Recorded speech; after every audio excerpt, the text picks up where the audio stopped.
नमस्ते दोस्तों।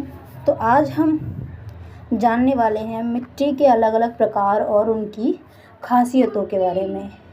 उनकी जो विशेषताएं हैं उसके बारे में हम जानेंगे। और मिट्टी जो अलग अलग प्रकार की पाई जाती है भारत में, वो कहाँ कहाँ पाई जाती हैं, कौन से राज्य में पाई जाती हैं, ये भी देखेंगे। तो सबसे पहले देखते हैं मिट्टी कैसे बनती है। ठीक है, मिट्टी कैसे बनती है ये पढ़ लेते हैं पहले। चलिए पढ़ते हैं आगे। हम देखते हैं, इंग्लिश में भी लिखा है, आप ये भी पढ़ सकते हैं। मिट्टी बनने की प्रक्रिया बहुत धीमी होती है और इसे मृदा निर्माण कहते हैं। जो मृदा होती है उसी को मिट्टी कहते हैं। मैं आपको वही क्लियर कर देती हूँ। अब इसको मैं समझाती हूँ आपको। जो मिट्टी होती है बहुत हज़ारों सालों बाद जाके बनती है। जैसे आपने जीवाश्म ईंधन, कोयला, पेट्रोलियम के बारे में आपने पढ़ा होगा ज्योग्राफी में, वैसे ही मिट्टी के बारे में भी ये बात है कि ये बहुत ही सालों बाद जाके बनती है। ठीक है, उसकी प्रक्रिया देख लेते हैं। बनने की प्रक्रिया क्या क्या होती है। इसमें 1 2 3 4 करके पॉइंट मैंने बनाए हैं। चलिए, पहला पॉइंट है चट्टानों का टूटना। ठीक है, चट्टान जब टूटते हैं, पहाड़ी क्षेत्रों में जो चट्टानें होती हैं जब वो टूटती हैं, धीरे धीरे टूटती रहती है, वो हमको ऐसे एकदम से नहीं दिखाई देती, पर वो धीरे धीरे हज़ारों सालों बाद से टूटती रहती हैं धीरे धीरे। तो जब वे बनते हैं छोटे छोटे टुकड़े, अब आगे छोटे छोटे कणों बनते हैं। ये मैंने अभी बनाया नोट्स, आप देखिए इसमें ज़रा।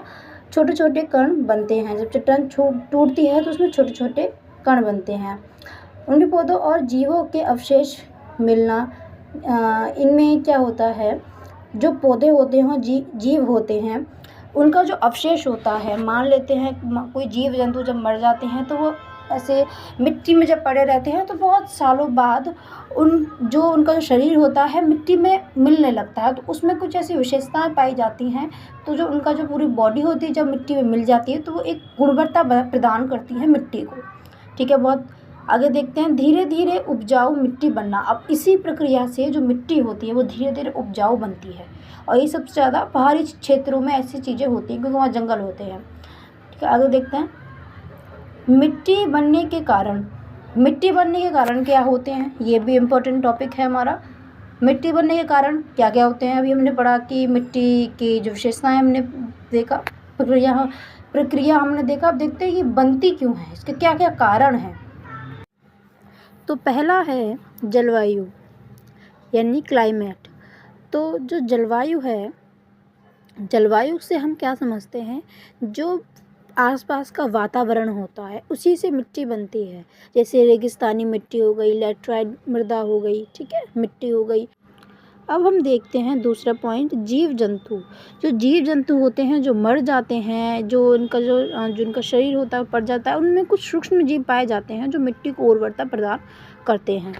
ठीक है, शायद आपको इतना समझ आया होगा। आगे देखते हैं स्थलाकृति। स्थलाकृति यानी मिट्टी जो है किस स्थलाकृति बनाती है, यानी कहाँ पे पाई जाती है, पहाड़ी क्षेत्र में पाई जाती है या फिर कैसे। तो ये पहाड़ी क्षेत्र की मिट्टी, जो पहाड़ी क्षेत्र में जो मिट्टी पाई जाती है वो भी बहुत महत्वपूर्ण हो जाती है। ठीक है, और ऐसे सीढ़ीनुमा खेती भी होती है, उसमें मिट्टी होती है, मिट्टी पाई जाती है। जो सीढ़ीनुमा खेती उसका अत्यधिक कटाव होता है। अब हम देखने वाले समय तो हमने यही देखा है कि जो मिट्टी बनने में बहुत साल लगते हैं, हज़ारों वर्ष लग जाते हैं मिट्टी बनने में। ये बहुत लंबा प्रोसेस होता है। उसके बाद हम देखने वाले हैं चट्टान। जैसे कि हिमालय पर्वत के जो चट्टान हैं, वो उनके जो नदियाँ जो वहाँ से बहती हैं, उन नदियों के साथ कुछ मिट्टी आती है, वो चट्टानों से टूट टूट के आती है। जो पहाड़ है वहाँ के, उनसे टूट टूट के आती है, नदियों के द्वारा लाई जाती है। ठीक है, यहाँ तक आपको समझ आया। अगर आपको वीडियो अच्छी लग रही है तो लाइक करें, शेयर करें। अब हम देखने वाले हैं भारत में मिट्टी के प्रमुख प्रकार। ये बहुत महत्वपूर्ण टॉपिक है। भारत में मिट्टी के प्रकार, यानी भारत में किस किस प्रकार की मिट्टी पाई जाती हैं। तो ये बहुत अच्छे नोट्स हैं, इनके द्वारा मैं आपको समझाती हूँ। तो पहला है जलोढ़ मृदा। ठीक है, मिट्टी मृदा सेम ही होती है। जलोढ़ मिट्टी, तो ये मिट्टी जो होती है ये कहाँ पाई जाती है, इसकी विशेषता क्या है, ये हम पढ़ने वाले हैं। तो सबसे पहले ये कहाँ पाई जाती है, तो ये कहाँ पाई जाती है, गंगा, यमुना, ब्रह्मपुत्र, के मैदान यानी उत्तर प्रदेश, बिहार, पंजाब, हरियाणा। अब इसको ज़रा समझिए, जो जलोढ़ मृदा होती है ये नदियों के द्वारा लाई जाती है, जैसे कि गंगा का तट हो गया, यमुना का तट हो गया, ब्रह्मपुत्र का तट हो गया।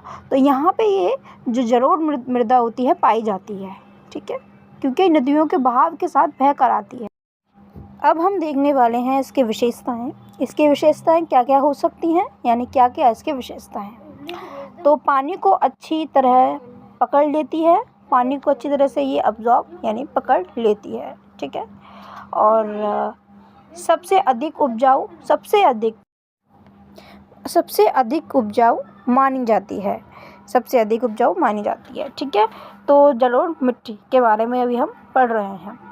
और थर्ड पॉइंट है इसका, गेहूँ, चावल, गन्ना के लिए सबसे उपयुक्त मानी जाती है। जो गन्ना चावल होते हैं, जो फसल, जो अनाज यहाँ पे उगते हैं वो चावल गन्ना के लिए उपयुक्त, यानी कि जो फल होते हैं वो उगते हैं, ठीक है।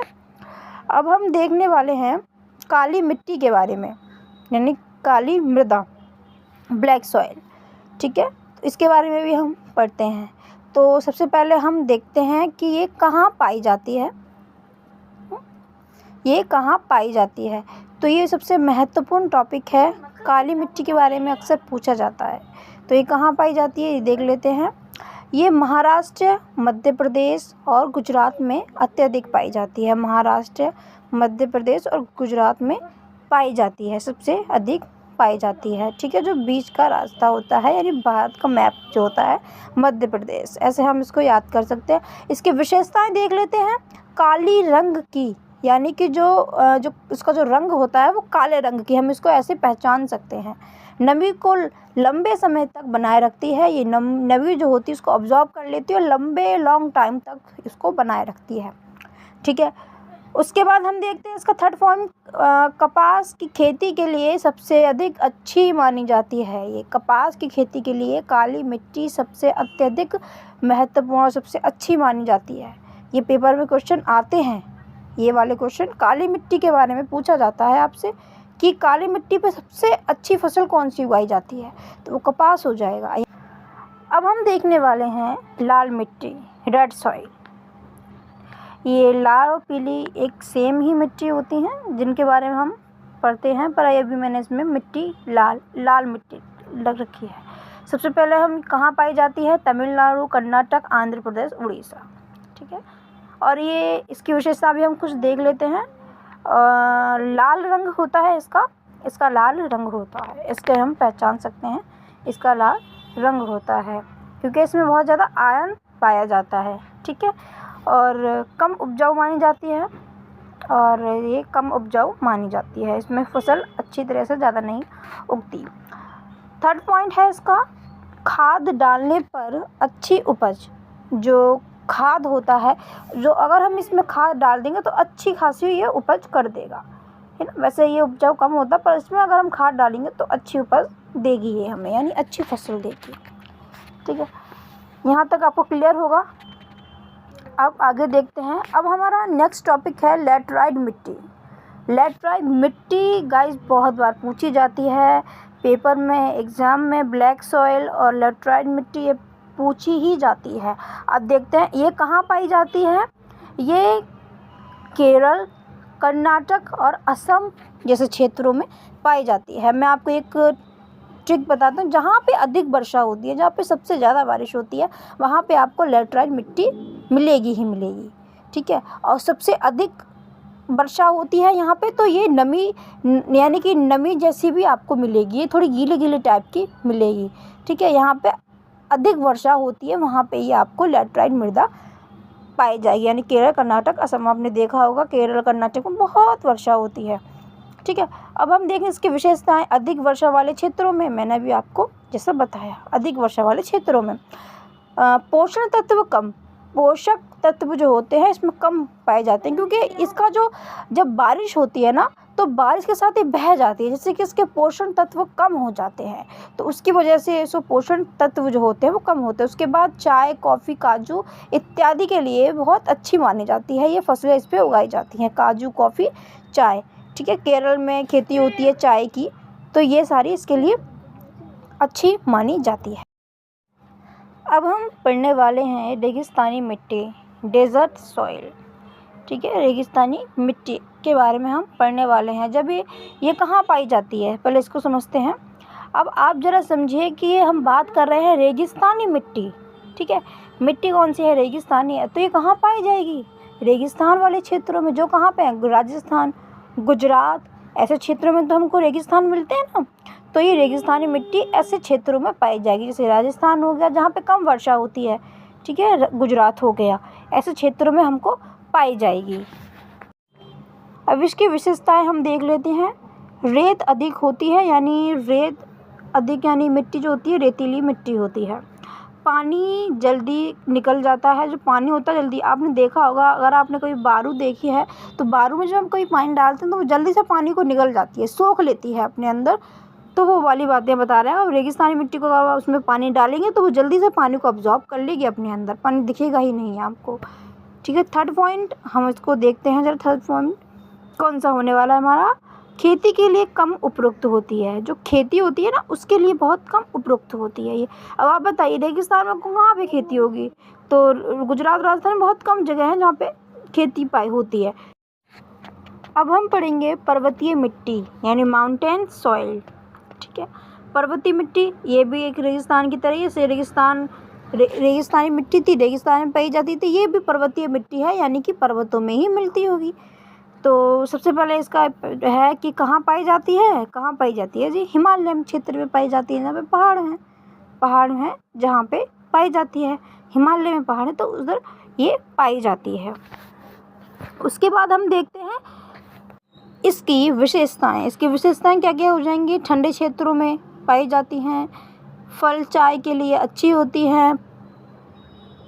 ठीक है, यहाँ तक आपको समझ जाएगा। जो फल और चाय होते हैं, यानी फल जैसे सेब हो गए, संतरा हो गए, ये सब फल हैं। और चाय, जैसे चाय की खेती होती है हिमालय क्षेत्र में, क्योंकि वो ठंडा क्षेत्र होता है।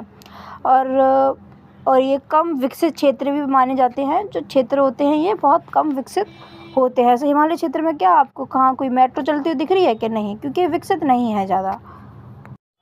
तो ये कुछ नोट्स थे गाइस जो मैंने बनाए थे। ये बहुत इजी नोट्स हैं, आप इनको याद भी कर सकते हैं, नोट भी कर सकते हैं अपनी कॉपी में। ये बहुत इजी हैं और आपको अच्छी तरीके से समझ भी आ गए होंगे, तो मैंने इनमें से आपको समझाया है। तो अगर आपको मेरी वीडियो पसंद आए, अच्छी लग रही है, तो उसको लाइक करें, अपने दोस्तों को शेयर करें। Okay, bye bye, Tata.